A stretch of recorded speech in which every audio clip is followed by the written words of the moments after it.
करता, भीतर से कैसा हो?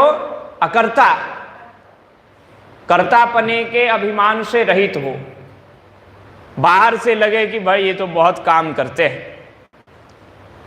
कैसा सुंदर इनका व्यवहार है। और राम जी ने उपदेश ग्रहण किया और पूरे जीवन में कैसा निभाया है। आप किसी ग्रंथ को पढ़ो या ना पढ़ो, किसी उपनिषद को पढ़ो या ना पढ़ो, मनुस्मृति कभी पढ़ने को ना मिल पाई तो राम जी को पढ़ लो। रामचरितमानस के माध्यम से, वाल्मीकि कृत श्री वाल्मीकि रामायण के माध्यम से अथवा अध्यात्म रामायण के माध्यम से राम जी को जान लो। कैसा सुंदर आचरण है उनका, बहुत सुंदर आचरण। किसी की निंदा नहीं सुनते।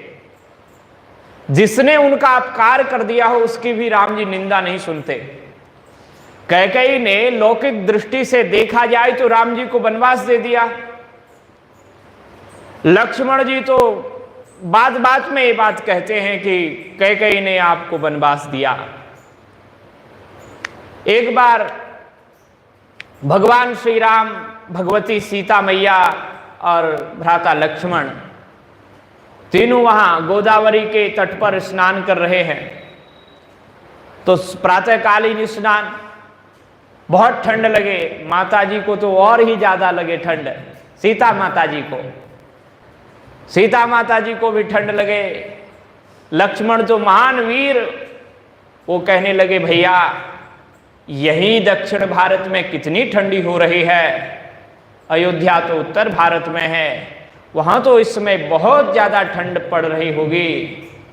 पर मेरे भरत भैया कैसे उस प्रातःकाल स्नान किया करते होंगे।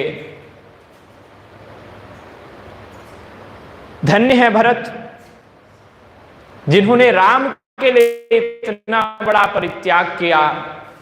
राम जी को वनवास दिया गया, परित्याग किया, लेकिन मेरे प्यारे भरत ने तो दिया हुआ राज्य भी ठुकरा दिया राम के लिए।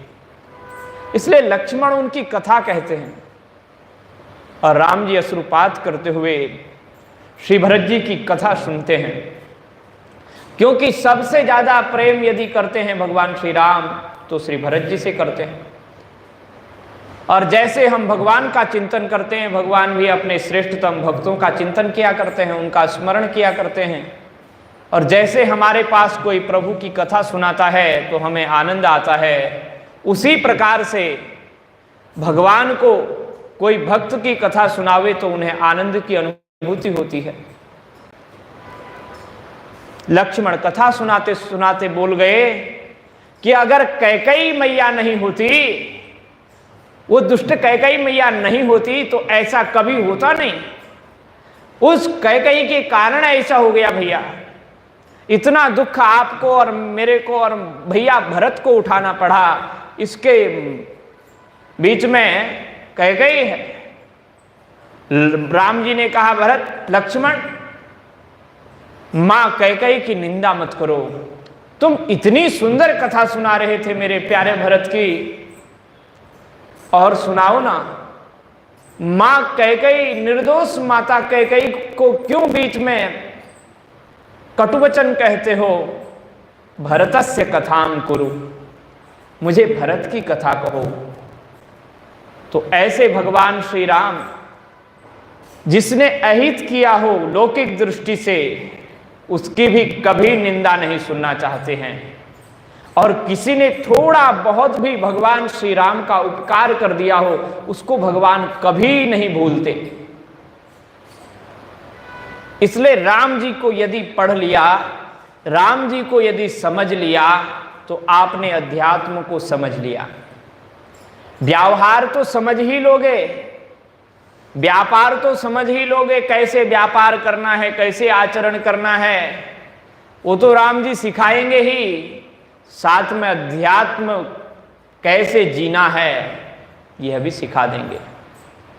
क्योंकि जो हम करते हैं उससे अच्छा जीने में उससे दुगना फायदा होता है। जीने का ज्यादा